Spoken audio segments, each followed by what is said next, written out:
If you saw me on the train, would you look the other way like strange? Assalamualaikum warahmatullahi wabarakatuh. Nama saya Iftitah Hujana dari Prodi PBA 1A Stai Aryasini Pasuruan. Di sini saya akan mempresentasikan tentang khilafah dalam perspektif Aswaja dalam matkul Aswaja yang diampu oleh Bapak dosen Irsyadul Rafiq MHI. Di sini saya akan mempresentasikan tentang khilafah dalam perspektif Aswaja. Apa itu khilafah? Khilafah bisa diartikan juga sebagai khalifah atau imamah, yaitu sebagai pengganti Rasulullah dalam menjaga agama Islam serta merealisasikan hukum-hukum Islam atau syariat dan hubungan pemerintahan. Ada beberapa pendapat mengenai khalifah.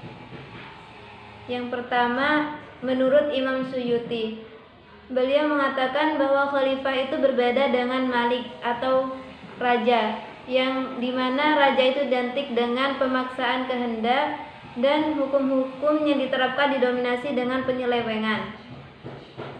Berikutnya menurut Ibnu Khaldun, beliau mengatakan khalifah sejatinya adalah mengganti pembawa syara Sohib Asy-Syar'i dalam menjaga agama dan mengatur dunia dengannya agama, yaitu khalifah bukan hanya sebagai menyebarkan agama Islam saja, namun bisa menjadi seorang pemimpin dalam memimpin masyarakat. Selanjutnya menurut Sir Thomas Arnold mengatakan Nabi pada waktu yang sama adalah kepala agama dan kepala negara. Sebagai kita tahu bahwa Nabi Muhammad sebagai seorang nabi bukan hanya membawa ajaran agama Islam, namun beliau juga memimpin umatnya pada waktu itu. Selanjutnya Profesor H.R. Gibb mengatakan Islam bukanlah sekedar kepercayaan agama individual, sebab ia meniscayakan berdirinya suatu bangunan masyarakat yang independen.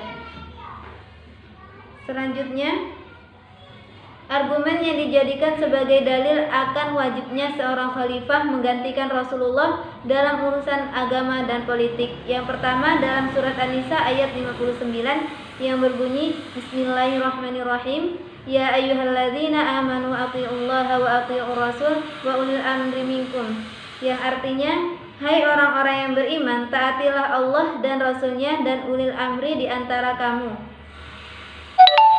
Perintah untuk menaati ulil amri adalah untuk mengikuti hukum-hukum yang telah disepakati oleh para imam mujtahid, sebab merekalah yang menjadi ulil amri dalam masalah agama bagi kaum muslimin.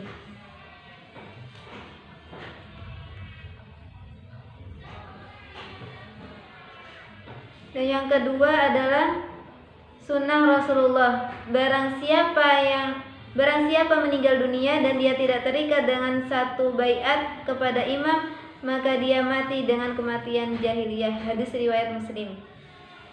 Yang ketiga, ijma. Para sahabat sepakat bahwa setelah wafatnya Rasulullah wajib menjadikan seorang sebagai pengganti Rasulullah ketika tatanan umat sudah baik sesuai dengan ajaran Al-Quran dan Sunnah, maka kewajiban mengangkat seorang pemimpin gugur.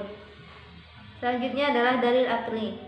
Dalil akli ini sangat penting dalam rangka membangun politik Islam yang mengarah akan lahirnya ilmu politik, berbeda dengan dalil sebelumnya yang melahirkan fikih politik.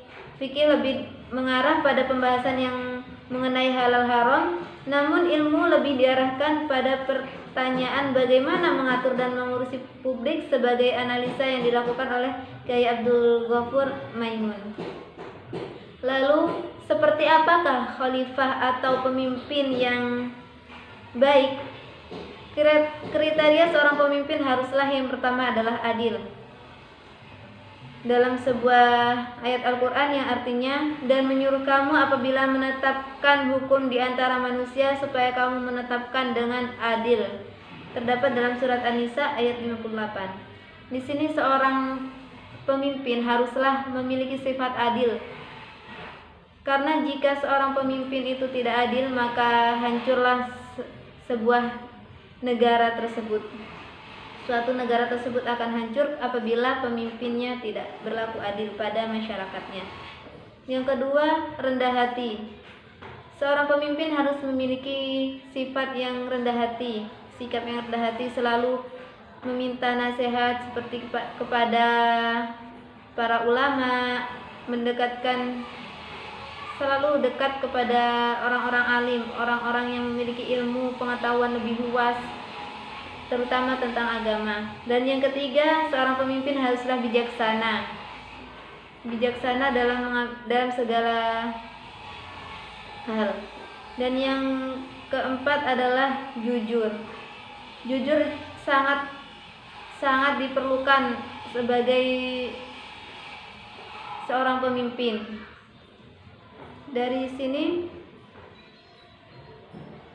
presentasi yang saya